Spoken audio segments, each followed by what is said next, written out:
Hello sailors, this is the Dodgy Kebab and you are watching a review of the custom 1.12.1 vanilla private server Turtle Well. Now, I know what you're thinking, custom private server?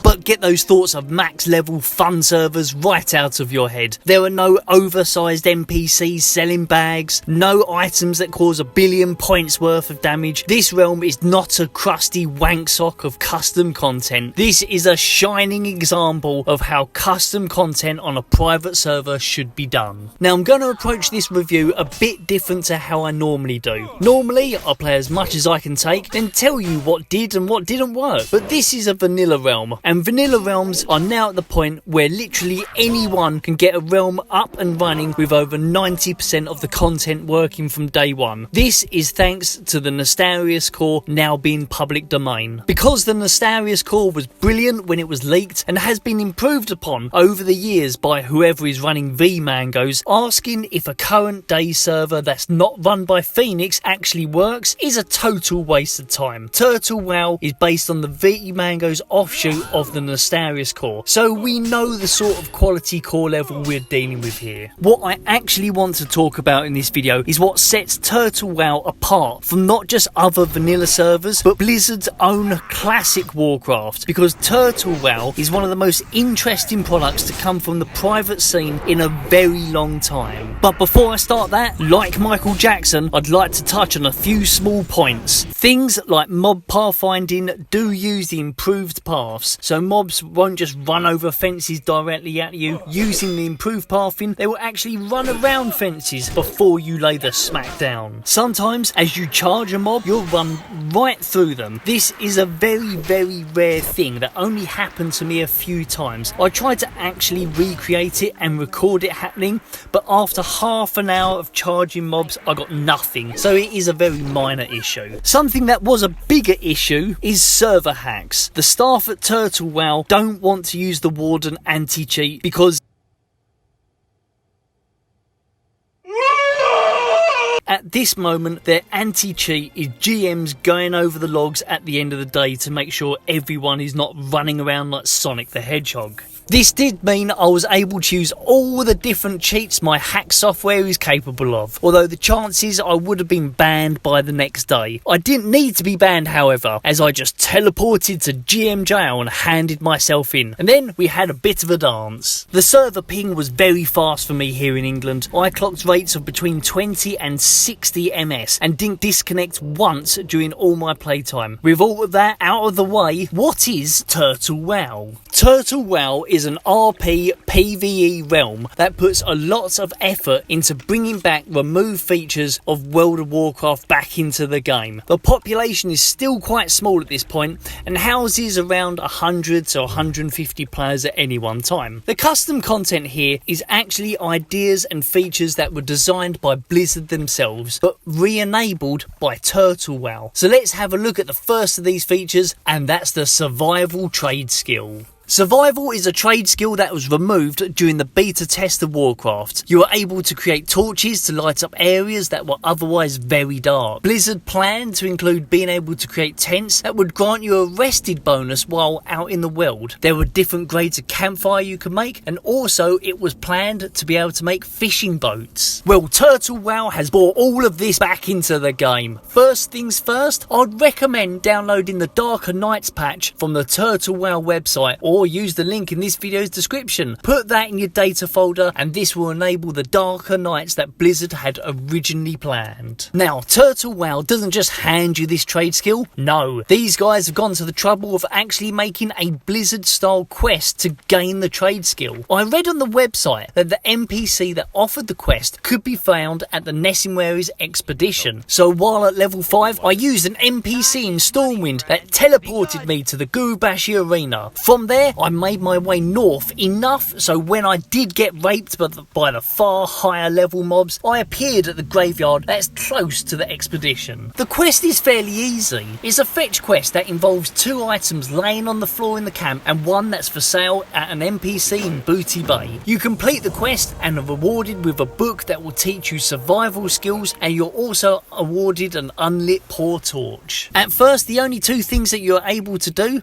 is light torches from camp campfires and to create an improved campfire called Bright Campfire. With the Darker Night patch installed, the torches can help cast light around you at night time. Places like Stormwind are much darker at night, so the torch is a nice thing to have. And places like Duskwood are really dark, and this is why you're seeing most of the NPCs in that area already carrying torches. You can skill up the survival skill by creating bright campfires and lighting torches. At level 15 and with 75 skill points, you can return to the Nessinway expedition and buy the tent blueprints. This will allow you to create a tent anywhere in the world, so you can gain rested bonus without having to return to an inn or a major city. And you can create tents anywhere, so people do. I found that people setting up camp in the middle of Stormwind, and I even found one delightful fellow who decided that the auction house was lacking in the tent department. At level 25 and with 125 skill points, you can once again return to Nessinway's expedition,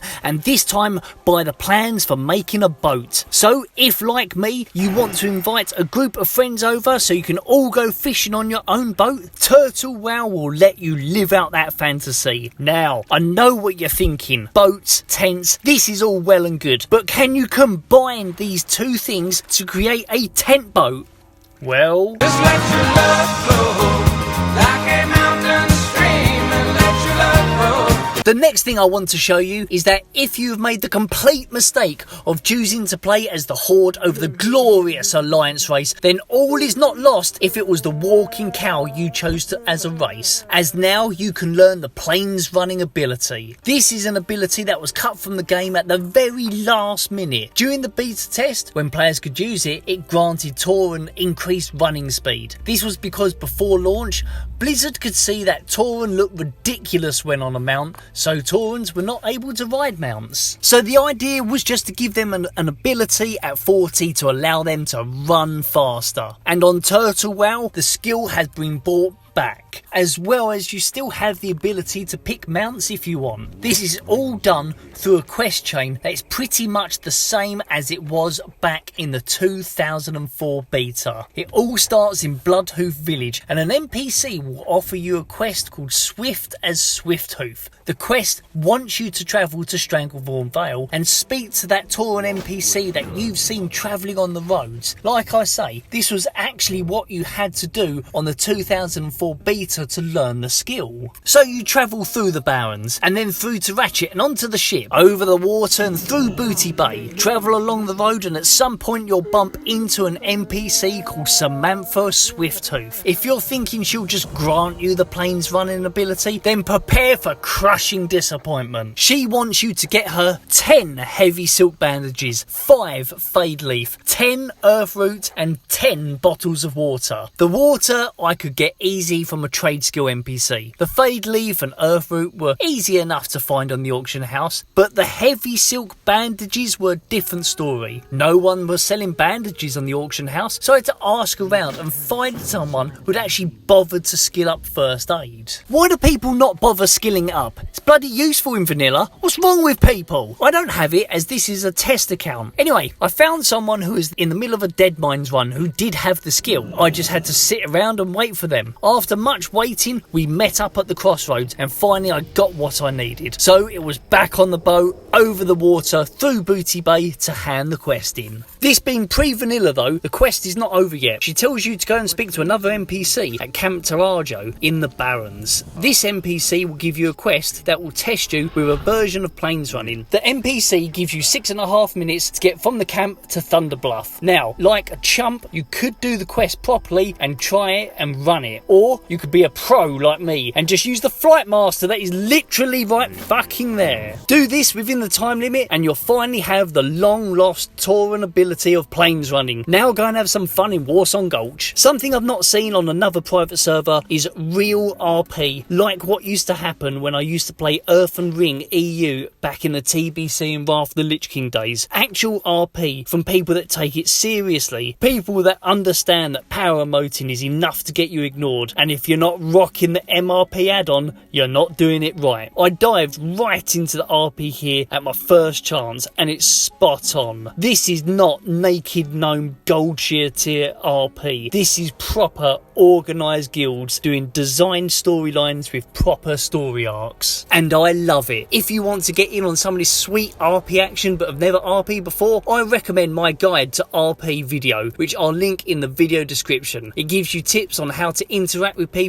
and proper RP etiquette. Now let's have a look at a mage skill that was removed from the game before vanilla launched, and that's Khadgar's Unlocking. You can learn the first rank of the skill from an NPC in the Wizard Sanctum in Stormwind. The Horde can learn it from an NPC somewhere too, but the Horde can fuck off. Strong stuff, but he's right. Learning rank 1 and 2 is as simple as being the right level and buying the books from the NPC. With the skill, you can unlock rank appropriate doors and chests, so long as you have the correct key reagent with you. Learning ranks 3 and 4 require you to buy the books from the same NPC, but these will now give you a simple quest. It's so simple, even Horde players will be able to manage it. With the quest begun, you travel to the Ravenholt Manor and speak to an NPC who will teach you the next rank for some gold. So like I say, there's a total of 4 ranks to learn with this spell, but it's really damn useful for mages now being able to open lots. A nice little touch is you being able to change your hair colour. For the price of 5 gold, an NPC in the Pig and Whistle will sell you some hair dye. You can't preview it in game beforehand though, so it's worth looking online to see what the colours actually are first. But if you do buy a bottle of dye, use it. The next time you log in, your hair will be a brand new colour. Nice to see this feature not behind some sort of paywall. For all you PvP wankers out there, this server even has some content for you too. Originally, Blizzard designed the vanilla game to have 15 PvP ranks, with rank 15 given to the top single PvP player of each race in the past week. This rank would have given you a special title as well as a special scroll. Well, both the scroll and the rank are back. If you earn rank 15, you will get this special scroll that will allow you to teleport back to your race's home city. The PvP content doesn't end there either. If you're into PvP, then being a dick online probably comes naturally to you. So to reward you for being a dick, Turtle WoW has brought back dishonourable ranks. So if you want to kill people that you should have left alone, now you have something to show for it. Yet another feature removed from Warcraft before its release was the ability for rogues to create and wear disguises. Turtle WoW has put this back into the game too. As a rogue, just speak to your class trainer in the opening area and you'll be given a quest. In the case of this human rogue here, I'm given the quest to go and find an NPC in Ironforge. So just travel over there and speak to the midget. The quest is really easy. Kill the captured orc peon and loot his head. Hand the head back to the lazy gnome who was clearly too busy to deal with the orc himself, and he'll give you the ability to make disguises,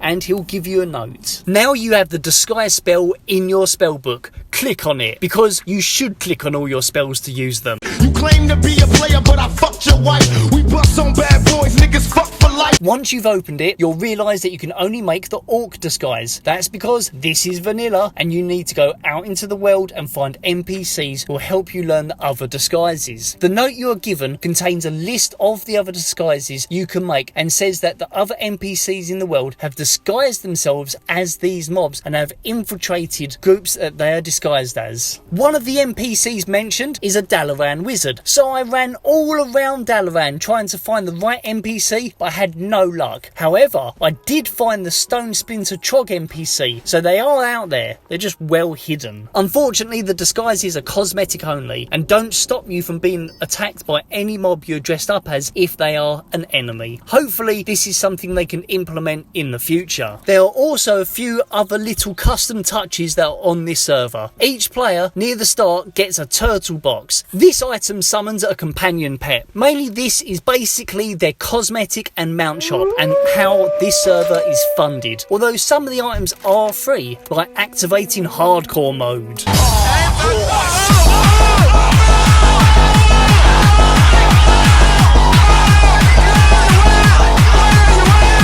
Hardcore mode is a way of changing the experience rate from 1 times rate down to 0.5 5 rate. I'm sure some of you lunatics will go for that. The other free item is a portable meeting stone. This is basically a second Hearthstone, but as a human alliance, it sends me back to the Pig and Whistle in Stormwind. As the Horde, it sends you to the Tavern in the Crossroads in the Barrens. The idea is that these are RP hubs and you can quickly walk back and indulge in some RP. The other free item through the Turtle Companion is the Twink Insignia. While you have this, you won't gain experience points. This is a very useful item for Twink guilds and players here, especially those who are willing to do the Warsong Gulch at level 9, which has been enabled. There is another free item, although this one is procured for an NPC in your capital city. This allows you to talk and group with the Scut Horde. I'm guessing while the population is still low, it's a useful item, but something I can see them removing once the population numbers pick up. The things you can spend your real money on are different skins for your character, name and race changes, large backpacks, portable mail, auctioneer bot, repair bot, and a banking mill. €1 is 10 turtle points, so something like a banking mill is going to cost you €20. I don't see this system affecting gameplay outside of just saving time from going to and from capital cities to manage your items. Server has to be paid for, and this is far away from the mental pay to win systems I've seen on other servers. You've heard a lot from me. Now I want to show you an interview I did with Torta via Discord. Torta is the lead on Turtle WoW. However, this was a text interview, so I'm going to let a turtle read out Torta's bits. What was the inspiration behind creating a realm that reinstated lost features from World of Warcraft? The main goal of Turtle WoW is to create a unique place for our players to stay together for years, despite the realm's rate progression, by creating new gameplay aspects to experience, without ruining the concept of vanilla. The idea behind Sands of Time is to freshen up the game and unhide some of the vanilla secrets for people who are eager to find something new in this 15-year-old game and learn more about its earlier development stages. Are the quest texts for the custom quests your own designs,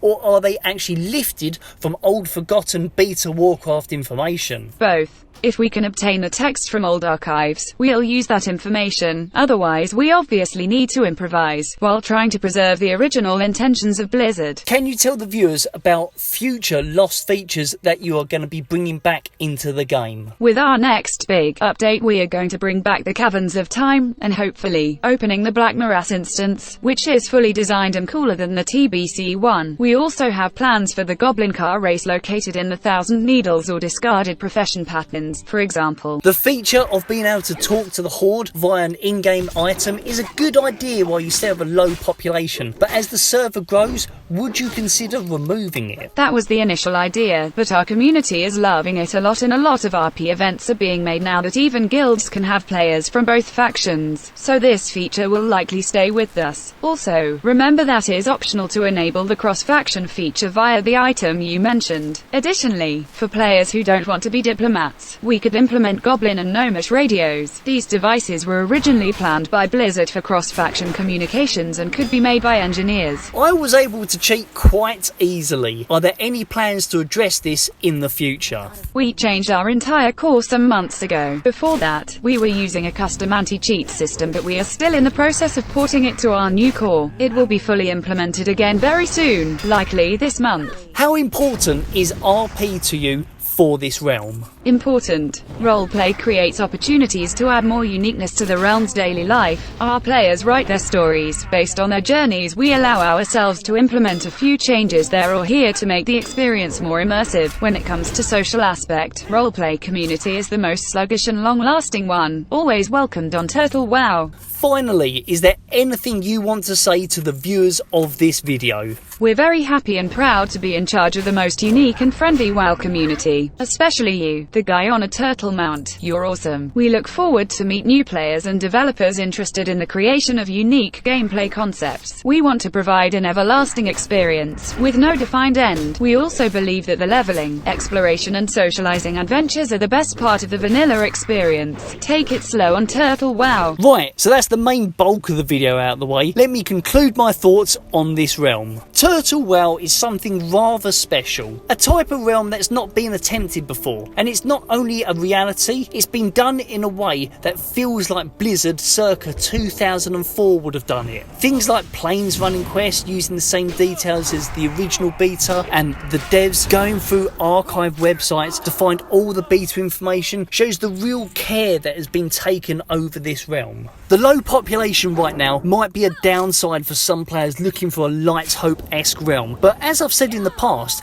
generally small population realms are very friendly as everyone knows each other and no one is just lost in a sea of people. Although after this video releases and official Warcraft Classic goes public, certain other vanilla realms are closing down. I very much doubt all those players are going to go to Classic servers, so maybe very soon this realm will get a huge boost in numbers. But forget all that for a moment and let's remember what is actually here. A realm where you can actually have survival skills, Khadgar's unlocking, rogue disguises, dishonourable ranks and much more. Also, if you're an RPer, then you need to get to this realm right now. In all the years of playing private servers, I've never seen one that actually had real RP like on Earthen Ring back in 2007. If you like RP and know what you're doing, this realm is a gold mine. Military RP, nobility RP, it's all here, and the people doing it are using MRP, so you know they're serious. For me, this is the apex of private vanilla realms, because once Blizzard finally gets rid of layering on Classic, you have official straight up vanilla right there. But Turtlewell goes beyond that. This realm contains things that Blizzard never got round to getting into the game. It has features that Blizzard themselves created but were still not ready to get into the final game. For me, this is Vanilla Plus. All those folklore stories about Khadgar's unlocking and the missing PvP rank 15, it's all here and it feels right. I thought there was no point to vanilla servers once Classic releases. I was wrong.